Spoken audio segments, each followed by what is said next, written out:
Hello and welcome to another episode of the Citizens of Lorcana podcast where we invite you to be a part of their world. We're your hosts, Jared and James, and today we're talking about organized play. So without further ado, let's jump into the episode. All right, hey everyone, welcome to another week. James, have you ever been to an organized play tournament before? Well, no, and up until a few months ago, I didn't even know that they were called organized play tournaments. Not gonna lie, that was new to me too. Sometimes when I see it in the Discord, I still think, well, you've used Reddit before, right? Yes. So in the Reddit world, OP stands for original poster. So sometimes when I see OP, I still think original poster, but I have to think about organized play. This episode was designed with people like you in mind. Yeah. So last pod, we talked about the future of Lorcana, and today we're talking about playing an organized play or playing in the weekly tournaments. So we're going to break it down into three sections. Number one, what entices a person to play a card game in the first place? Number two, tips for preparing for organized play. And number three, how a weekly event actually works. I want to go through a step-by-step analysis, just so that way, when it's time to go out to organized play, the idea is that we're going to take some of the fear of the unknown out of it. So you have an idea of what to expect. And so we're going to kick it off with what entices a person to play a TCG in the first place. And both of us got into it for kind of different reasons, similar and different, I think, in what we've talked about in the past, which from my personal experience with trading card games was always picking something that I was a fan of. So Marvel Overpower because I love comics, or Babylon 5 because I love the TV show, or Dune because I love the book and the movies. So I picked all of those. And then, of course, recently, again, with Marvel, with Snap. But there is actually a psychology behind trading card games. And it's basically the kind of psychology that's behind most games, but specifically we're talking about trading card games in this. And it was this article from Forbes from like 6 years ago talked about it, mainly about Blizzard and Hearthstone, which is an online, and I think they're a physical trading card game as well for a portion, weren't they? I think they do have physical cards. That I'm not sure. I played the online client a little bit, but I don't know about the physical cards. So they basically broke it down, and there's these different things where like it's sensory, where you have this thing to collect and touch, and depending on the game you're playing, you have things like cards you can slap down or little figures you can move around on a board or whatever it may be. I have this thing that I can use. And then another one is narrative, where, like for Warcraft, you are basically recreating, or Dungeons and Dragons, which I think you just started doing campaigns in Dungeons and Dragons recently. Yep. You are becoming a character in the narrative of the world. So you're becoming part of the world. And escapism. I mean, we work our day jobs, we come home, and we want to do something fun. We want to do something that immerses us in a world that we enjoy. And then, of course, this is the one that always gets me, especially for cards, is uncertainty, or the dopamine rush of pulling a card from a pack when you're opening packs of cards. It's like, am I going to get that card I need to make the perfect deck? Am I going to get, that foil that's going to complete my set? Things like that, where it just boosts, like as soon as you get one, you're like that yes moment. And then there's, for some people, I know this is what a lot of people in the trading card game specifically is planning or building decks. And it's basically the feeling basically about, how smart you are in building a deck and putting things together and figuring out combos and, knowing, like, and a part of that is skill in knowing when to play those cards. You may be able to like go online and build the perfect deck, but if you can't play it right, then, it's only going to go so far. So, those are both kind of interwoven.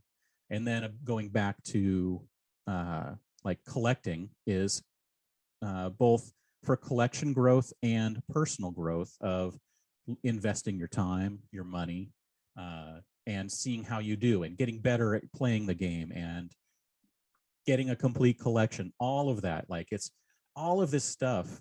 There's other things like, being social, being recognized for doing a good job in organized play that we're talking about here, winning. So all of this is just kind of like this perfect storm with trading card games where they fill all of these different needs all in one thing. And that's kind of what Lorcana is doing, especially for me, is it's going to get me to do an organized play for the first time. I want to collect it all. And I think I'm going to do like middle of the road in building my decks because I'm going to get a lot of help with that. Yeah, absolutely. No, I agree. I think Lorcana hits a lot of these, and I've seen the Discord people talking about the narrative all the time. People are always asking, what's the lore behind this? And I mean, with the great thing about Disney is there's already a huge lore that's established around it. We've grown up with these movies. We have an idea of who these people are and what their powers or abilities could potentially be. And I think that that narrative is going to be a huge one. Um, Uncertainty, like you said, it's such a dopamine rush when you're opening up packs, especially when you get the secret rare or extra secret rare or whatever rarities that they have, or even getting the foils. One of the things that I did when I was playing My Hero Academia with my daughter was I mentioned this the last time I'd get a booster box, but I didn't mention this part. I actually had her there with me and we opened up packs together, and it was a really fun thing to do together. Um, I hate to say that I'm addicted to the dopamine rush, but it is there. The skill part, that's something that I need to work on. I love playing the games, and I always thought that I was pretty smart, but holy cow, when you're playing with people that are sitting there and they're counting it out in their heads, you can see them like methodically planning, can I take you out this turn? I'm not at that level, and maybe someday I will, but I think all these hit a certain point for why people enjoy playing card games. Yeah. And so the narrative part, I think, is, as you mentioned, is something that Disney does so well. And I think one of the key things is that they're not just giving us Disney characters in a trading card game. They are creating an entirely new narrative to run the game and put that extra layer into it to give us Yes. something to do that, like, okay, this is more than just, hey, I'm slapping down my Mickey on your Goofy. It's like, okay, I am an Illumineer and I'm creating this plan of using my characters of, this particular Mickey because I like the way that this one works, or this particular Donald because I like the way that this one works together, and just creating that thing together. And most people are like, well, trading card games are just numbers with whatever skin you want to put on them. Like, but that skin is really important. No, it really is. When I think back on the card games that I played before, as you said, it's usually something that I've been interested in the past. When I was a kid, I mentioned this 100 times. People are probably getting sick of it, but I played the Star Wars Decipher card game because I loved Star Wars. We were at a shopping mall, and I'd never played card games before. In my family, we didn't really play games anyway, but something about Star Wars and these cards. I did collect basketball cards, so maybe that's what drew me to it. But I bought it and I played it and I loved it. And then when my kids were little, I tried playing Pokemon with them uh, because that's something that we all played Pokemon Go. And I was like, I like playing card games. This would be the perfect time to get them into it. Unfortunately, my daughter just didn't have any interest in it. And my son had interest in it as long as if he was able to make up the rules and win every time. So that was no fun for me. It's like And then, Calvin. yes. And then just recently, my daughter has been watching this anime called My Hero Academia, and she had been begging me to watch this with her. So I finally did, and I actually really enjoyed it. It gives me a lot of the same vibes that the original trilogy Star Wars gave me. And I saw that they had a card game, and so I picked that up as a way of something to do with her, and then I got hooked. I mean, I haven't played it for a couple months now, but I was really hardcore into it for 2 or 3 or 4 months there. One of the things that I wanted to do with this podcast was to create a resource that I wish that I'd had when I started playing card games, specifically when I started playing My Hero Academia. One of the things that you have to overcome when you start playing card games is you have to overcome a fear of the unknown. Going to this new store can be scary. If you've never been to a trading card game store, it can be scary. And there's also a fear of judgment. I remember sitting in the parking lot before my first tournament, and I'm like, am I really going to go in there with these 60 pieces of cardboard that have anime characters on them as a grown adult and go inside and play against other people? But uh, the answer is yes, I did, and I appreciate that I did. But what I want to do is try to help uh, make known some of the unknown to get rid of that fear, and then kind of help you overcome that fear of judgment as well. What I would like to do at any point, James, because you've never been to a tournament before, if you have any questions about what I'm sharing, feel free to ask, because I'm sure people listening who have never been to an organized play tournament probably have the same question. Or if you feel like I missed something, feel free to do that too. I want you to be like a reporter as I'm sharing my experiences and tips here. In other words, just basically fulfill the position in which I am right now as the noob. Exactly. Yes. Okay. So my first tip, and this isn't a perfect world, is if you have a friend that plays, ask them if you can tag along. And that could be, you could do it right now. Anybody that plays Magic or Pokemon or Yu-Gi-Oh! Or Flesh and Blood or Digimon or One Piece or My Hero, there's any number of games. But just being able to go with a friend, you're taking a known quantity into an unknown environment, and then you get to see how a tournament is run. And you don't have to stay for the 3 hours, but if you want the extra credit, I'm sure your friend would even be willing to make a deck and maybe even teach you how to play. Now, barring you not having a friend that plays right now, because Lorcana is still 10 months out, if you could find a friend who's also interested in learning to play Lorcana and hook up with them. Like, I ask maybe once a week in the Lorcana HQ Discord server if there's anybody from the Las Vegas area. There's no takers yet, but someday there's going to be. And you could also ask in the Facebook group. But the nice thing about this is that if you have somebody that wants to play with you, then when it comes out, you'll be able to coordinate a store, and that you'll have somebody that you can go with. Yeah, that sounds like one of the key things is depending on your comfort level in social situations is finding someone to go with you or tagging along with someone currently to get used to it. Yep, it's so much easier if you have somebody to go with you. But I would also actually I do want to point this out though, is that you can also go like you did and make friends. When you do go, you don't need to go with friends, because eventually you'll find people of like mind and be able to hang out at least at the game nights and have a more comfortable environment. Like I said, especially depending on your social comfort level. Yes, absolutely.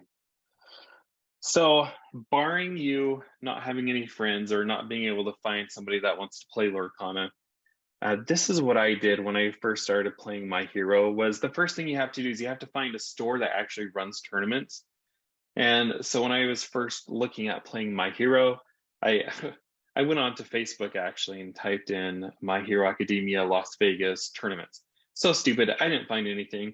Come to find out, they have a dedicated website that's like play.mhaccg.com.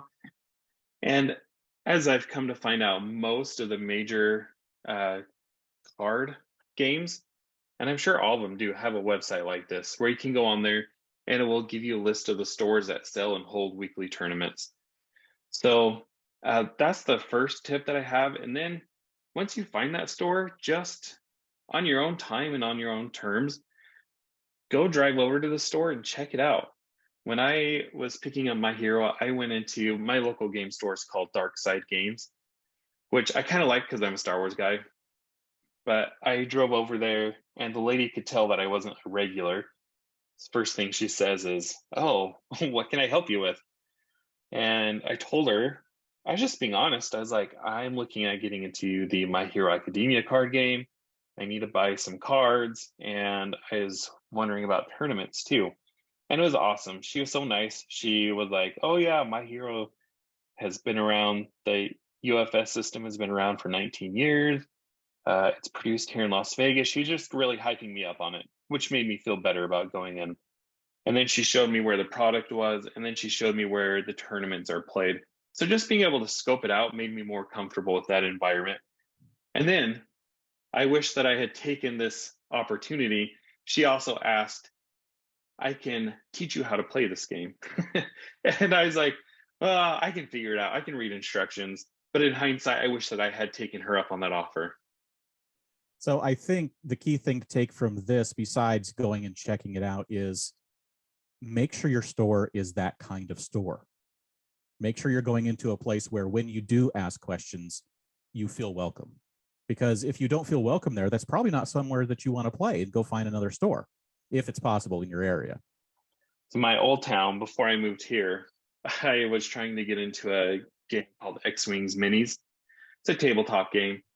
We had two local game stores in town, and the one was like the stereotypical game shop where I don't think any of the guys knew how to shower. Like it was just stinky and it was dingy, and I just didn't enjoy being there. But the other place was better. So what you're saying is spot on. So once you've checked it out and you feel comfortable with the area, you've bought the product, you got to make sure, try to like read through the rules, watch YouTube tutorials. And so that way you have a basic understanding of how the game is played. And I forgot to mention this too. I had also told the employee that I wanted to go, that I was going to be at the next weekly tournament, because that little commitment will come into play later when we actually talk about the tournament. But you want to make sure you have your deck ready. If there's any tokens or dice that are needed for the game, just having everything ready, having your cards in a sleeve. So that way when game day comes around, you don't like roll up and you're like, oh shoot, I forgot my dice. Because that's something that if you're like not comfortable, you're like, oh well, maybe next week. Yeah. So what you want to do is in advance, make sure you Google all the stuff you're going to need, or ask the questions while you're there. Basically, just try and do as much prep as you can beforehand, and including maybe learning how to play the game. Right. And like I said, with my hero, I feel like it was more complex. I probably understood about 5% of what was actually happening. My daughter and I tried to play it. And in hindsight, I look at what we did and it was completely wrong. Because when we talk about the next section, that's where I actually learned how to play the game. And I was like, well, that's not how he did it. That's not how he did it.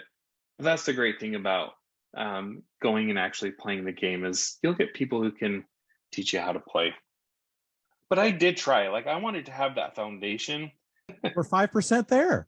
That's right. So anything that I missed on the preparation for the organized play? I don't think so. I mean, it's pretty much, it's a pretty easy thing to get to that point where you're now ready to go to the tournament. Yeah, and getting to the tournament is the hard part. And I still remember when I first went, I drove up, I was in my car, and I must have sat there for 3 minutes trying to talk myself out of it. I was like, am I really going to do this? Am I really going to be that adult that goes and plays card games with people? What are people going to think of me? Just trying to come up with every excuse. But the thing that helped me to actually go inside was, number one, that commitment I made to the store employee that I'd be there. I don't know why, it's so silly. But I was like, I told her I was going to be there, and I'm a man of my word. The funny thing is that she wasn't even working when I went in there. But it still got me in there.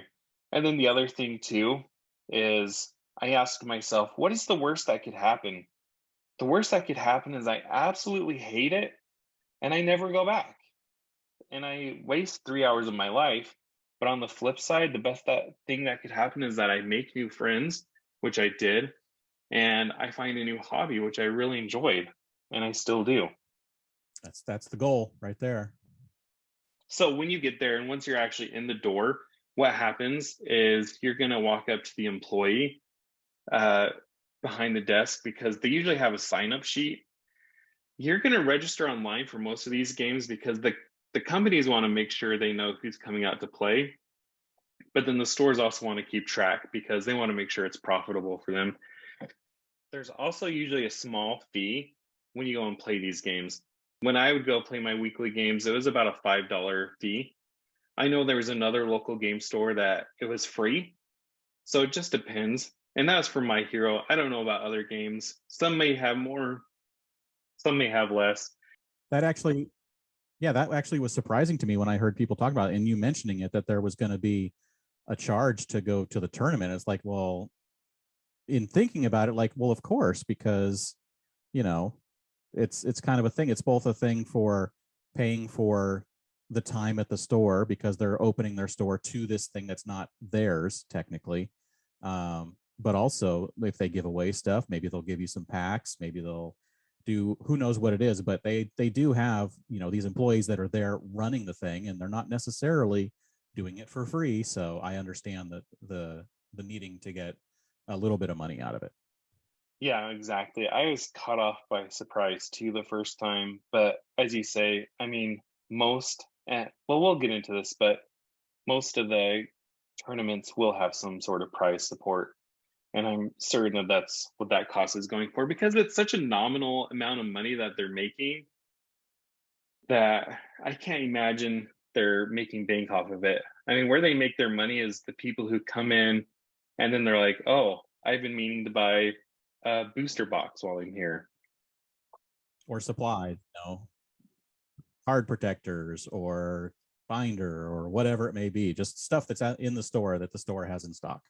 Yeah. And I did that all the time.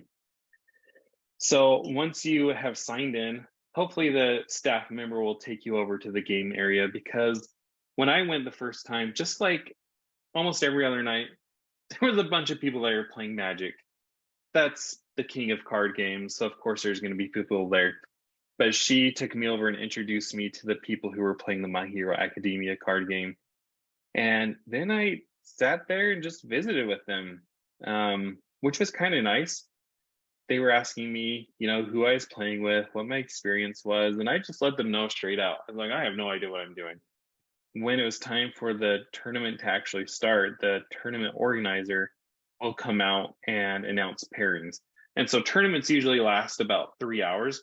There's 3 rounds that last 1 hour each. At least that's how it is in My Hero, and I know that that's how it is in some of the other games too. Maybe other games have different variations, but it'll be something like this. And so during this hour, what you're trying to accomplish is to finish 3 games.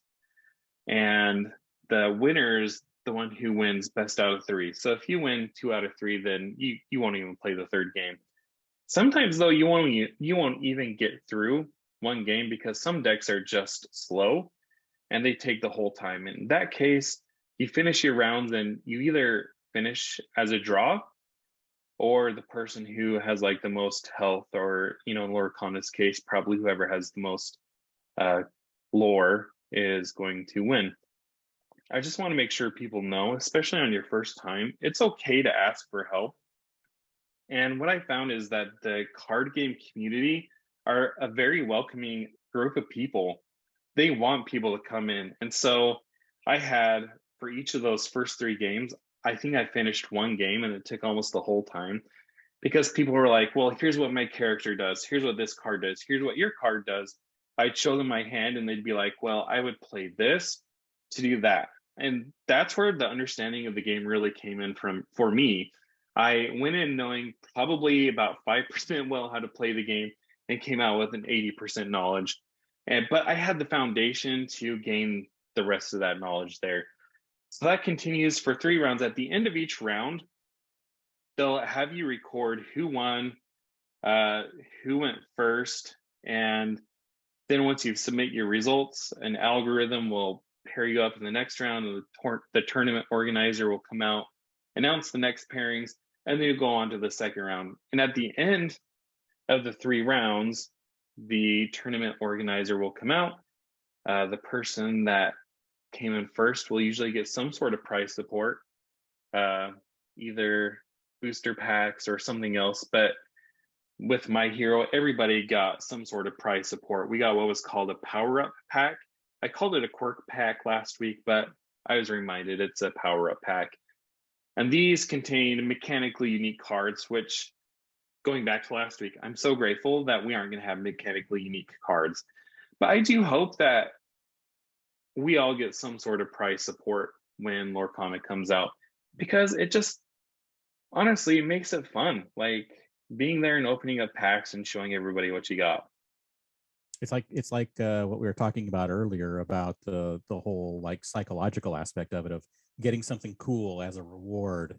The whole dopamine rush of opening a pack. It's like, well, now I'm going to play this game that I'm enjoying and hanging out with friends, and all of a sudden at the end you're also getting that extra hit of, even if you didn't win, you get something cool.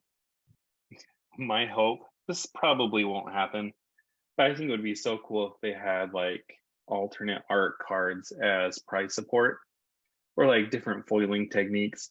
And maybe they could run it like My Hero and have, 8 different cards that are either alternate art or foils that aren't mechanically unique, but there's enough variation that you're not getting the same one every week that you go.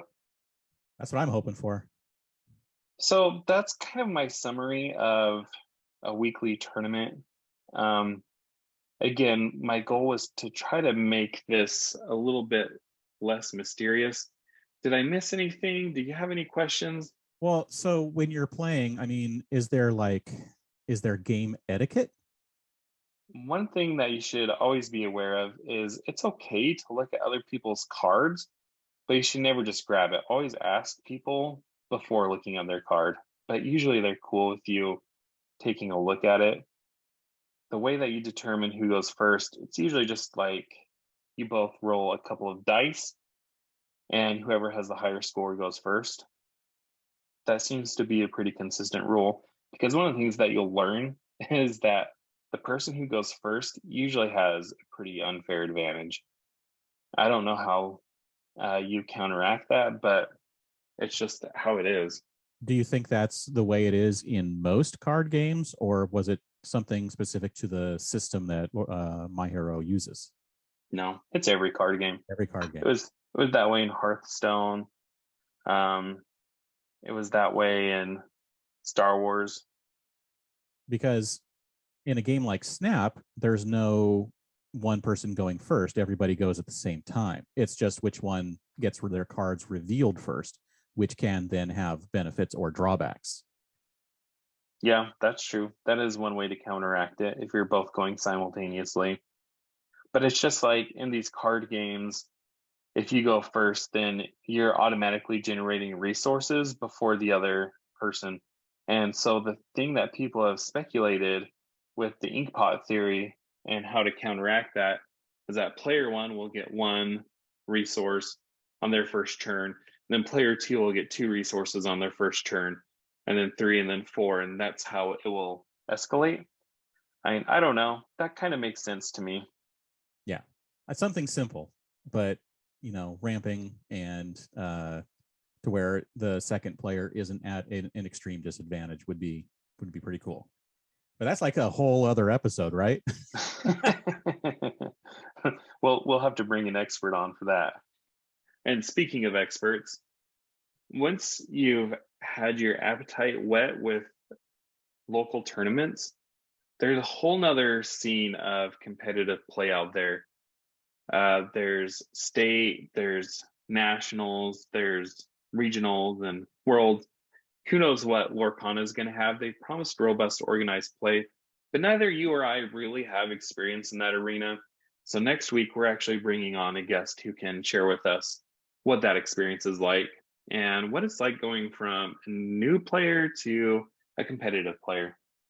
That's going to be interesting because that's a lot of questions we got to ask about all of that. No, we honestly might have to do 2 episodes, break it up into 2.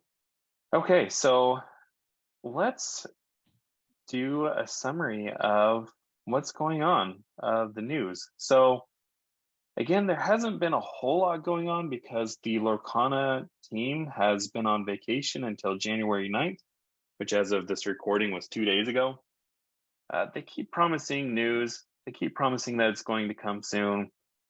Um, and I actually do believe that we're going to get something this week. And I figured it would either be today or on Friday because those seem to be the days that they reveal their information. So we're left with Friday.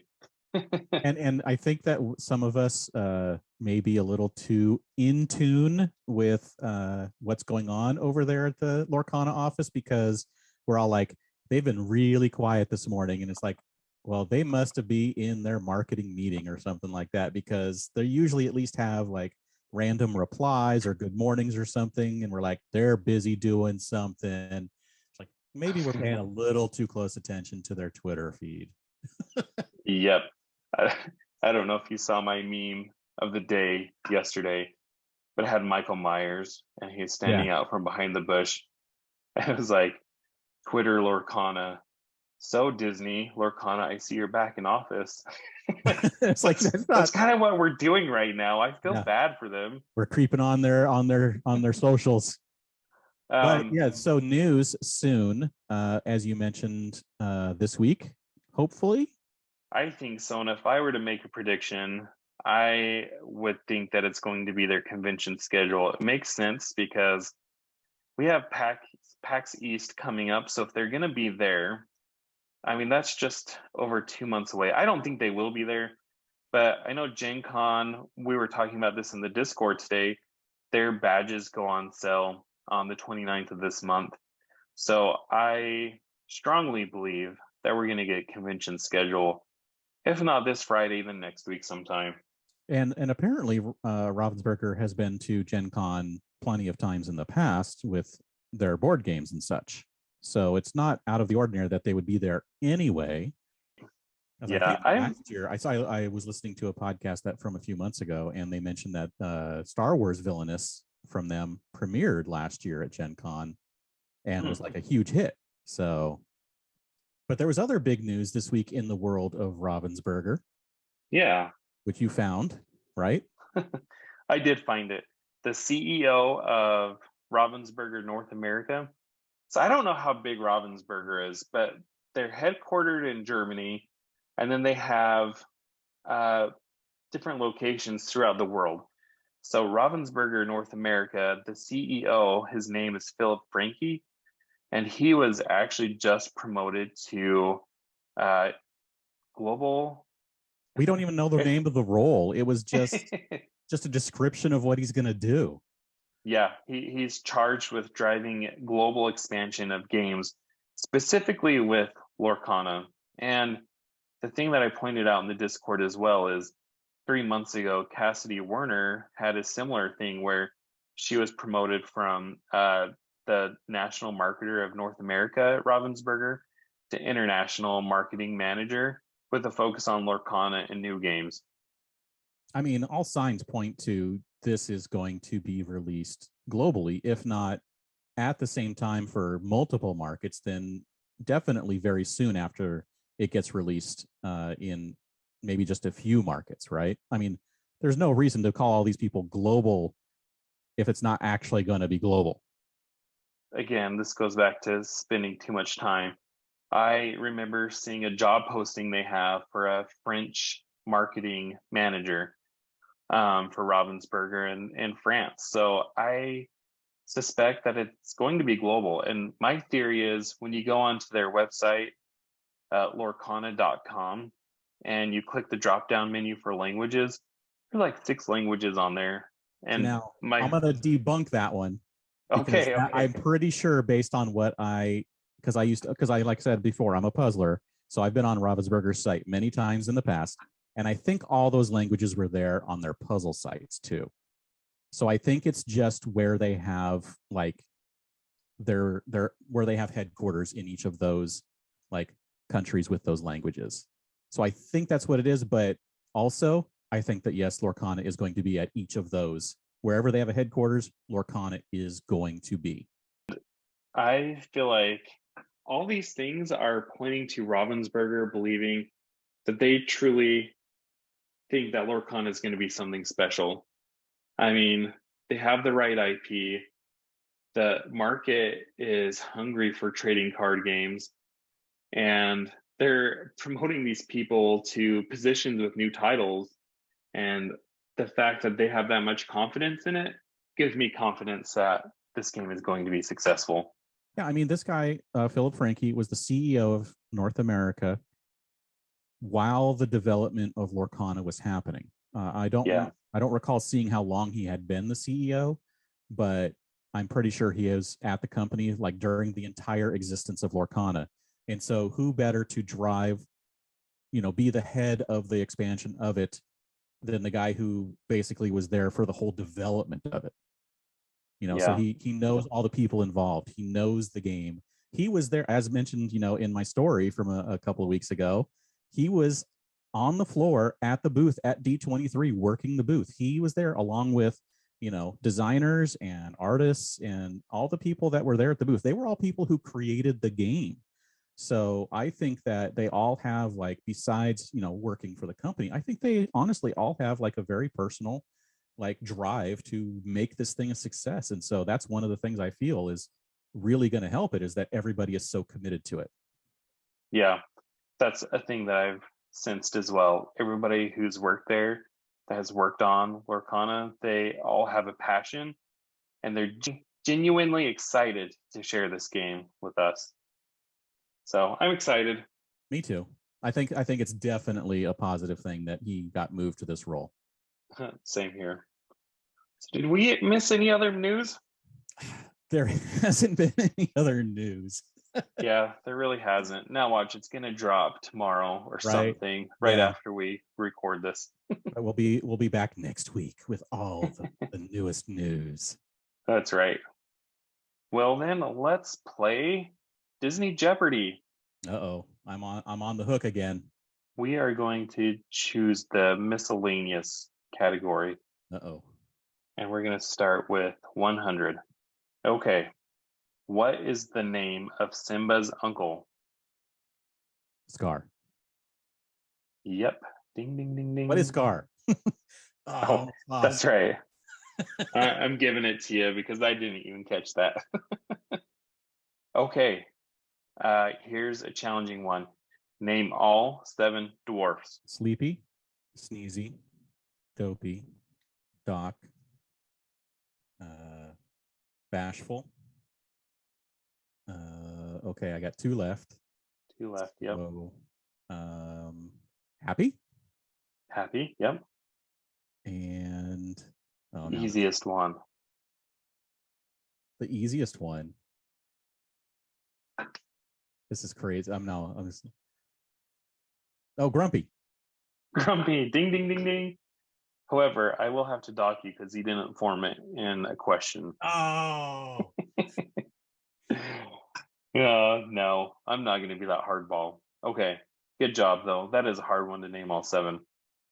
Okay, the iconic Disneyland castle is based on the one animated for this film. the one in Disneyland is Sleeping Beauty's castle. Ding, ding, ding. All right, I better miscellaneous. know that one. I know because you go all the time. Okay, so miscellaneous for 400. Who is Briar Rose? It's going to be someone from Song of the South, right? Is it? I mean, there was the Briar Rabbit. So was it someone? That's Brer Rabbit. Oh, Briar Rose. Yeah. Briar Rose. No clue. Really, it's what is Sleeping Beauty? What? Yeah, that's her. That's one of her names in the movie. Really? Because I only know Aurora, so I did not know Briar Rose was her one of her alternate names. Maybe we'll get Now that you're card. now you're making me question that reality. So after this, I'm gonna have to Google it. But I do remember them saying that in the movie. I swear. I haven't actually in our Disney animated canon rewatch. We just got to Alice, so I think that I would have known that in a week or two.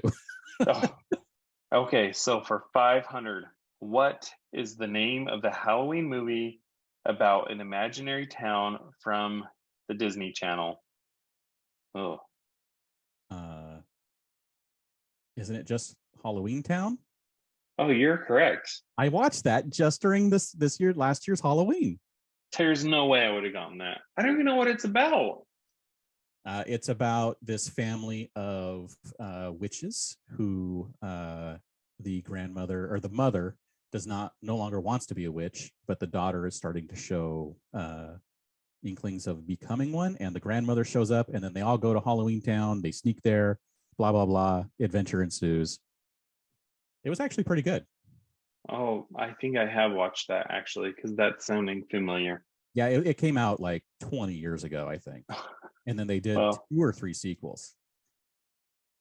oh, nice. Nicely done. You missed the Brer Rose, but other than that, I think you got all of them. Yeah, you did.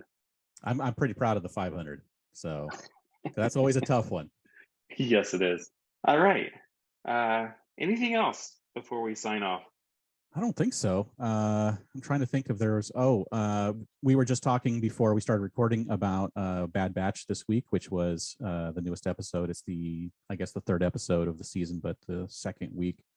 Awesome episode. If you aren't watching the Bad Batch and you are a Star Wars fan, what are you doing? Go watch Bad Batch. It was so good. There's so many things I want to talk about, but I don't want to drop any major spoilers. Yeah. And then we'd have to rename this, Citizens of Lorcana / Bad Batch. That's right. But it really was. It was a great episode. All right. Well, if you liked what you heard, click like, subscribe, and follow us on Twitter. Follow me on Twitter so my Twitter handle is theoflorcana.com. So Citizens of Lorcana. And James, where can they find you? You can find me everywhere online at Dan Regal, and you can check out geekshotphoto.com for all of the photography and social media links for my wife and I. Well, it's been fun. It has. So looking forward to the interview next week. And if you have any questions or clarifications, hit us up on the social media or leave a comment, and we will try and answer them next week or whenever we get around to it for the topic. So thank you all for listening, and we'll see you next time.